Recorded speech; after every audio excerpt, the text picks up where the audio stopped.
Hello everybody. I wanted to reach out and just give you some update on some things as we start the school year. It's great to see everybody back. It's great to see the students in school and also playing extracurricular activities. Wonderful to see all the kids involved, and we want to keep that going in that direction. But I do want to cover some things today, so if you can please listen to the video, it'd be greatly appreciated, because I'm getting some certain questions or concerns, and I want to make sure I cover that as much as possible. So I want to go over our cases that we're having, what our quarantine rules are, that you could test out from quarantine, symptoms, learning when on quarantine, and then please look at our website for any updates. So just start with cases. We are seeing a rash of cases to start the school year. That's not uncommon coming from the end of the summer, Labor Day, things of that nature, but we are watching those closely. We'll see into next week if they continue, and then we'll take appropriate measures from there, but we are watching those cases closely. There is a tracker on our website that you can check to see where the cases are. Just go to our website and it's right up top. I don't want to send the emails out all the time because people felt like they were being inundated with that. So there is a tracker there. In terms of quarantine, we follow a set of guidelines given to us by the state and county for every case. If we get a case reported to us, we go through those guidelines and those rules, and we follow through with those. We ask questions to people in the classrooms. We ask questions to faculty and staff members, bus drivers, and then we talk to the Department of Health to make sure we're following all those procedures and protocols correctly, and then we take it from there. So there is a process being followed. It's all under the guidelines and auspices of what New York State and the county gave us, and we take ourselves through that process. If there's any questions, we will quarantine somebody. If we're pretty confident that the student is not within 3 feet for 15 minutes or longer, then we won't quarantine that student.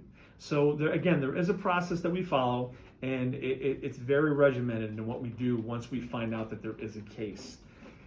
Next is testing out. We just got word that you can test out of quarantine after 5 days with a PCR test. So for example, if you are quarantined on Monday, on Friday you can take the test, get the results back, and I don't know how long they take for a PCR test, sometimes a day or two, and you can get off of quarantine maybe a few days early. So it has to be a PCR test, and we have to get that result in our hands to have the student back. We are looking at options of doing the PCR test here, but nothing's written in stone right now where we can possibly help get our students back even quicker. Next is symptoms. Please, if your student or child has a symptom, please keep them home. Evaluate that situation over 24 hours. If it continues, go see your doctor and get cleared by them to come back to school. If you come in with symptoms, what ends up happening is a ripple effect.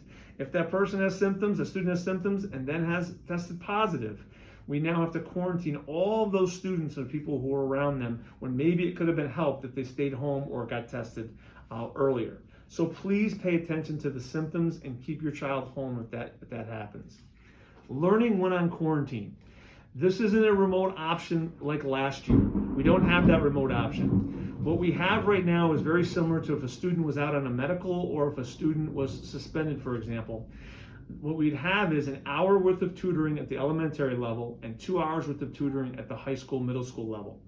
And what we'll do is you can also check your Google Classrooms, follow up an email with teachers, but that will be the protocol when a student is out for quarantine, unless a full class is quarantined. If a full class is quarantined, like at the elementary school, we will then go to kind of a remote option that way. So just wanted to let you know that it doesn't look the same as it did last year, but it will be the required 1 hour for tutoring for the elementary school, K-5, and 2 hours of tutoring 6 through 12. And again, you can reach out to your teacher and ask any questions and look at the Google Classroom as well. That will happen the day after the quarantine.